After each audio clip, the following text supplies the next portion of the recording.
गुरु ब्रह्मा गुरु विष्णु गुरुदेव महेश्वर, गुरु साक्षात परब्रह्म तस्मै श्री गुरुवे नमः।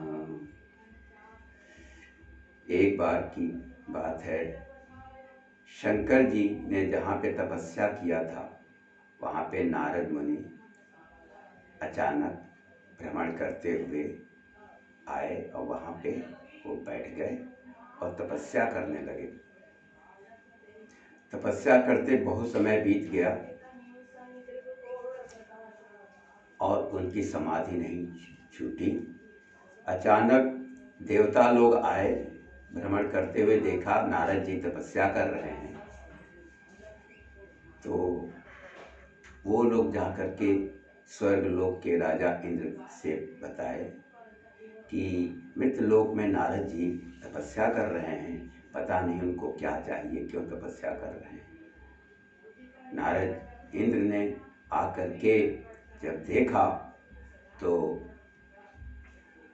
वो भी अंदर से भयभीत हो गए और वो अपने स्वर्ग में पहुंच करके अप्सराओं को बुलाया और अप्सराओं से कहा कि मृतलोक में नारद जी जहाँ तपस्या कर रहे हैं वहाँ जा कर के और नाच गान के द्वारा उनकी तपस्या को भंग करो, जैसे भी वो प्रयास करो जिससे कि उनकी तपस्या भंग हो जाए। स्वर्गलोक की सारी अप्सराएं अपने राजा की बात मान करके और नारद जी की तपस्या भंग करने के लिए आई और उन्होंने हर तरह से प्रयत्न किया नाच गान करके, लेकिन नारद जी की तपस्या को भंग न कर सकी और निराश होकर वापस चली गई। फिर इंद्र को बहुत चिंता हुई और उन्होंने कामदेव को बुलाया और कामदेव से कहा कि मेरा एक प्रिय कार्य करो, क्योंकि नारद जी की अगर तपस्या पूर्ण हो गई तो बहुत बड़ा अनर्थ होने वाला है, इसलिए ऐसा उपाय करो जिससे नारद जी की इस तपस्या पूर्ण न होने पाए। कामदेव ने कहा, प्रभु जैसी आपकी आज्ञा, मैं जाता हूँ और पूरी कृपा माने पूरा भरसक प्रयत्न करूँगा कि नारद जी की तपस्या को भंग कर सके। नारद जी जिस समय तपस्या कर रहे थे वो शरद ऋतु का समय चल रहा था। सबसे पहले कामदेव ने बसंत ऋतु बना दिया, सुगंध हवा चलने लगी, सब तरह से सब मनमोहक सुखदायिनी वातावरण हो गया और कामदेव के पास 5 बाण थे। 5 बाण में उसने 4 बाण नारद जी के ऊपर चला दिए, लेकिन चारों बाण निरर्थक हो गए। कारण यह था कि जहाँ पे शंकर जी ने तपस्या किया था वहाँ पे नारद जी तपस्या करने लगे और जहाँ शंकर जी ने तपस्या किया था वहाँ पे महामाया का कोई भी प्रभाव, माया का कोई भी प्रभाव नहीं पड़ सकता था। इसलिए 4 बाण बेकार हो गए, एक ही बाण बचा और उसने सारे देवताओं को, अपने इष्ट को याद करके, ध्यान करके, शंकर जी का भी ध्यान करके और उसने वो आखिरी बाण जो शब्द भेदी बाण था उसको उसने चला दिया। वो बाण नारद जी के ऊपर काम कर गया। इस शरीर में 10 इंद्रियां होती हैं, जिसमें एक इंद्रिय पे वो बाण काम कर गया। वो बाण था शब्द भेदी बाण और कान के छिद्र खुल गए नारद जी के और उनको सुनाई पड़ने लगा।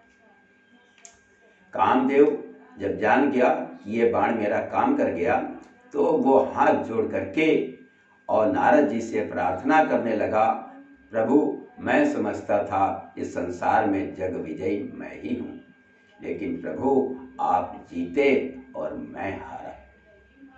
इतना जब कामदेव को सुनाई पड़ा तो वो तुरंत उठ के खड़े हो गए और उनको अभिमान हो गया कि अरे मैंने इतनी तपस्या कर लिया कि कामदेव मुझसे हार गया। अब वहाँ से खुश होकर के चले। सबसे पहले अपने पिता ब्रह्मा जी के पास पहुँचे। ब्रह्मा जी ने देखा और कहा, बेटा आज बहुत खुश हो? कहा, हाँ पिताजी आज मैं बहुत खुश हूँ। और कहा, भाई खुशी कारण बताओ। कहा कि प्रभु मैं पिताजी मैं क्या बताऊँ आपको, मैं बहुत खुश हूँ। कहा नहीं बताओ। कहा तो बताया कि मैंने कामदेव को जीत लिया। अब ब्रह्मा जी ने ध्यान लगाया, असलियत जान गए और उन्होंने कहा, मना किया कि बेटा हमसे कहा तो कहा, शंकर जी से ना कहना। शंकर जी के पास भी चले गए, क्योंकि जिसको कोई सिद्धि प्राप्त होती है वो कई जगह पे कई लोगों से बताना चाहता है। ये मनुष्य की प्रवृत्ति है। शंकर जी के पास पहुँचे, वहाँ पे भी खुश थे, प्रसन्न थे। शंकर जी ने खुशी का कारण पूछा, उन्होंने बताया मैंने कामदेव को जीत लिया। शंकर जी ने भी ध्यान लगाया, वो भी जान गए और उन्होंने भी मना किया कि हमसे कहे लेकिन विष्णु से ना कहना। अब वो विष्णु के पास पहुंच गए। वहाँ पे भी वो खुश थे ही, वहाँ पे भी उन्होंने खुशी का कारण विष्णु ने पूछा, उन्होंने बता दिया कि मैंने कामदेव को जीत लिया। विष्णु ने कुछ और बखान कर दिया कि अरे नारद जी आप ब्रह्म ऋषि हैं, ब्रह्मचारी हैं, आपको कामदेव कहाँ छू सकता है? आपके ऊपर माया का ना कोई प्रभाव पड़ सकता है, ना कामदेव छू सकता है। और इतना कह के उसके बाद नारद जी वहाँ से चले गए। रास्ते में विष्णु ने सोचा कि हमारे इन भक्त को अभिमान हो गया है, इनका अभिमान खत्म करना चाहिए। और आगे उन्होंने एक माया नगरी बना दिया, जहाँ पे शीलध्वज नाम के राजा और उनकी लड़की श्रीमती थी। और अचानक वहाँ जब पहुँचे, राजा ने नारद जी का आदर सत्कार किया।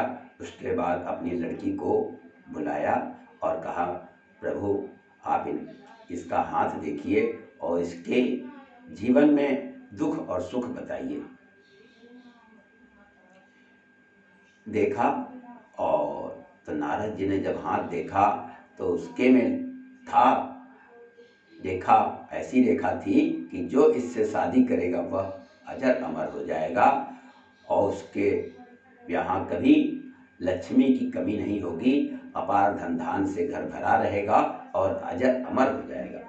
नारद जी को मन में ये हुआ कि अगर इससे मेरी ही शादी हो जाए तो कितना अच्छा हो जाए, मैं अजर अमर हो जाऊंगा।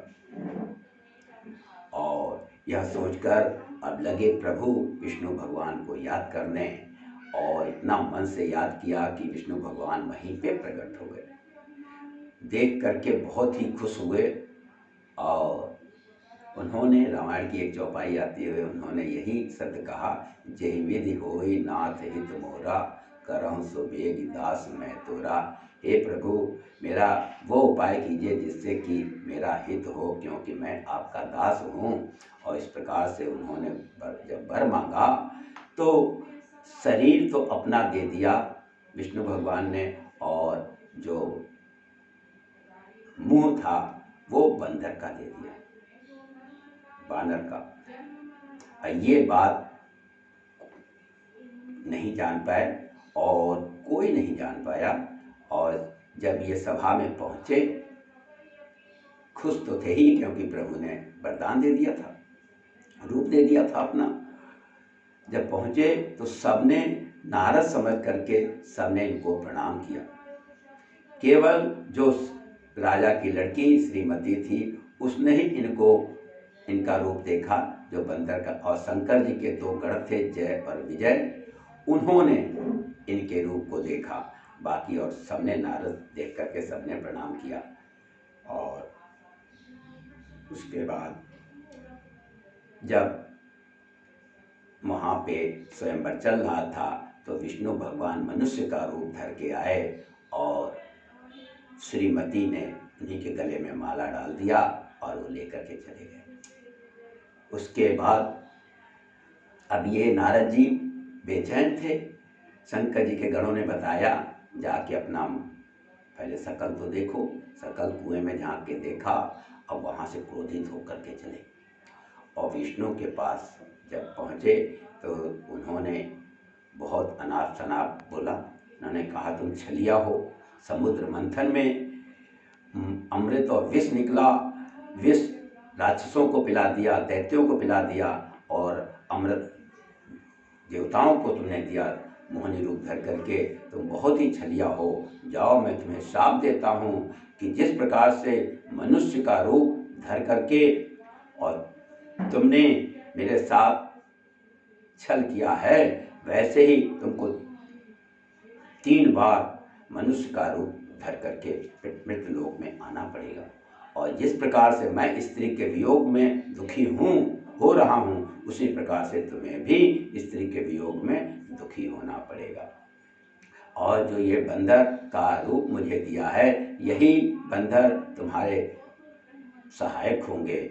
और जय विजय को भी श्राप दिया कि तुम लोग भी मृत्युलोक में जाकर 3 दिनों तक दैत्य राक्षस हो जाओगे, राक्षस होगे, और तुम्हारा प्रभु के द्वारा ही कल्याण होगा। इस प्रकार से श्राप देने के बाद जब प्रभु ने माया हटा लिया, तब इनको ज्ञान हो गया, अरे ये तो सब कुछ नहीं रहा, माया जब हट गया कुछ नहीं दिखाई पड़ रहा, सब प्रभु भगवान और कुछ नहीं। उसके बाद फिर उन्होंने प्रभु के पैरों पे गिर पड़े, उनसे क्षमा मांगने लगे। तो उन्होंने आदेश दिया कि जाके बद्रीनाथ में मेरे नाम का, शंकर जी का जप करो, उसी से कल्याण होगा। वो तो चले गए, लेकिन जब त्रेता का समय आया तो उसी समय प्रभु अपनी पत्नी सीता के वियोग में राम लक्ष्मण के साथ दोपहर का समय होता है और बरगद पेड़ के नीचे बैठे हुए हैं छाया में, क्योंकि सीता की खोज में निकले हुए हैं। अचानक आकाश मार्ग से बीड़ा बजाते हुए नारद जी जा रहे होते हैं। ध्यान उनका जब मृत्यु लोक की तरफ नीचे बढ़ता है तो प्रभु को देख करके वो भावुक हो जाते हैं और उनको अपने शाप की बात याद आती है, तो वो नीचे चले आते हैं। प्रभु नारद जी को देख के प्रभु जी उनको प्रणाम करते हैं, आसन देते हैं और कहते हैं, महाराज कैसे आना हुआ? तो उन्होंने बताया कि मैं आकाश मार्ग से जा रहा था, अचानक आप लोगों को मैं देखा और भावुक होकर के मैं आ गया कि प्रभु मेरे शाप को अभी समय पूरा कर रहे हैं। और मैं प्रभु, अगर मैं कुछ आपसे मांगना चाहता हूँ, अगर आपकी इच्छा हो तो मैं कहूँ। प्रभु ने कहा कि मांगिए, आपके लिए कोई ऐसी वस्तु नहीं है जो कि मैं ना दे सकूँ, मांगिए क्या चाहते हैं। तो वहीं पे उन्होंने मांगा कि संसार में जितने भी देवी देवता हैं, उन सारे देवी देवताओं में आपका नाम सबसे बड़ा हो। वहीं पर उन्होंने आशीर्वाद दे दिया, एवं मस्तु ऐसा ही हो। तब से राम का नाम बड़ा हो गया। आजकल जहाँ देखिए तहाँ लोग जयराम जी की बोलते हैं, और अर्थी के समय राम नाम सत्य वो है, सत्य बोलो मुक्त है ही बोला जाता है।